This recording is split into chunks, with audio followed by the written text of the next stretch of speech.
Hi guys! Another day, another busy day! So karong adlaw guys, daghan nagpalaba. Kaya ako na siyang i-fast forward kay taas man ni siya good nga video. So kailangan siya i-fast forward. Diri nga part guys, ako na siyang gikilo. Then gi-adjust na ko siya kay medyo daghan-daghan man ni siya. Then makabalo ko kung asa na ko siya ibutang.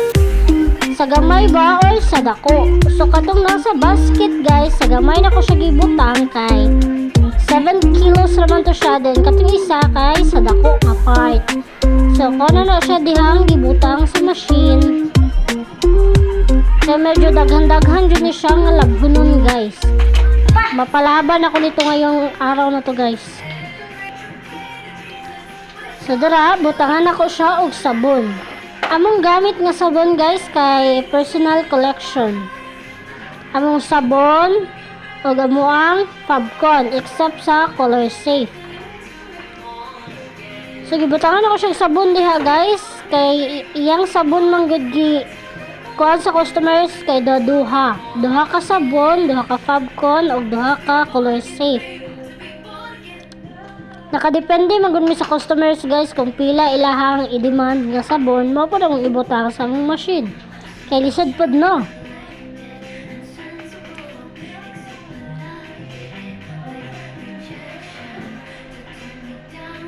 Depende po sa kadaghanon.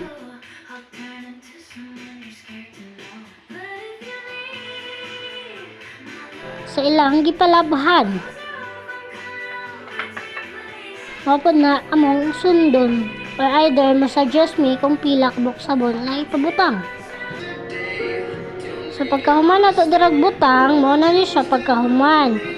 Mo na ang butanganan namo guys, lahi ang sabon, lahi ang color safe, then lahi ang Fabcon. Nakaseparate na siya guys. Pagkahuman, gitap na ko ang card para mo-under na siya.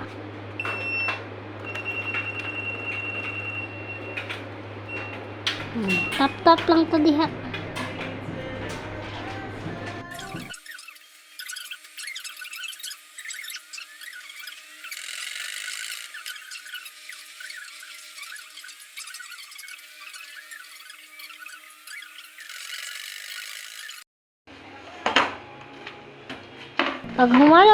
Paghuman og tuyok sa machine, habwaon na pud nato siya para ready to dry na pud siya.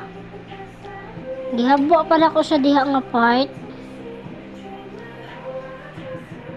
Medyo daghan-daghan ganirong adlaw guys, mapalaban tayo nito guys. Pero kaya natin to, laban-laban lang.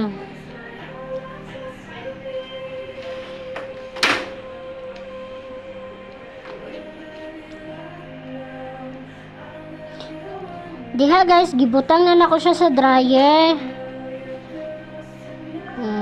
Sure, di ka ma-exercise anak babayi. Gikan sa washing, pataas na po ka sa dryer.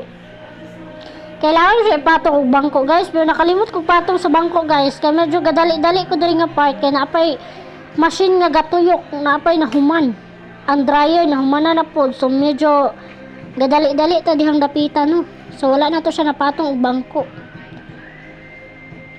Pero okay na.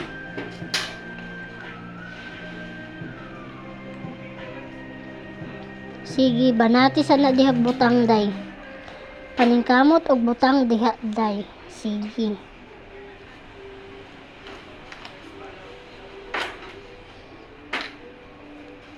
Muna akong ginabuhat everyday. Tindera, isirado na nato siya. Then itap na to ang card, nakalimot ko video, so diha na nato siya no. Itap na nato ang machine. Gatuyok na ang dryer. Pag human sa dryer, ato na po siyang tangtangon gikan sa dryer. Sige, paningkamot og kabot day kay medyo taas man kay kang babayiha ka. Sige, tindugi na ayo diha. Kintui og ayo day para maabot jud. Oh sige, bisag dagkalisod kabuta.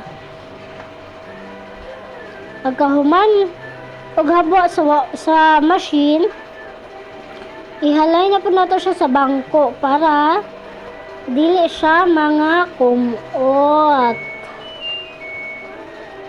Mo ni among purpose dira sa mong bangko guys, dili sa purpose is para lingkuranan. Ang purpose sa mong bangko diri para halayanan. At pinapasok dibdib niya kung tanggap na niya. Kailangan siya ihalay para di siya makumot while init pa ang mga gilabhan. Sa kanyang ina, ay kaagad na lumapad ang Kailangan siya balihon bago pilon. So dara, gipilo na nako siya. Di-fast forward na to kay para mahumantag sa'yo. Humantag dali. Kay daghan pag gasunod. Pag magpilo, gisulod na nako siya cellophane. Before mo siya isulod sa cellophane guys, dapat nakasize siya sa cellophane pagkapilo. Kaya kung dili siya size sa cellophane mo pagkapilo, mabungkag siya or either mga lukot. So lain siya ng tawon. Kailangan sizes siya. Nakasize siya sa cellophane. So, gisulod din ako siya diha. Okay. So diri, gisulod din ako sa cellophane. I-ready na po na ako siya para ibutang sa ilahang bag. Para pagkahuman, ready to pick up na lang, maghulat na lang kung 15 mo anhi diri mo bayad, then kuhaan lang ipalabhan, maura to. Maraming salamat sa susunod na pod.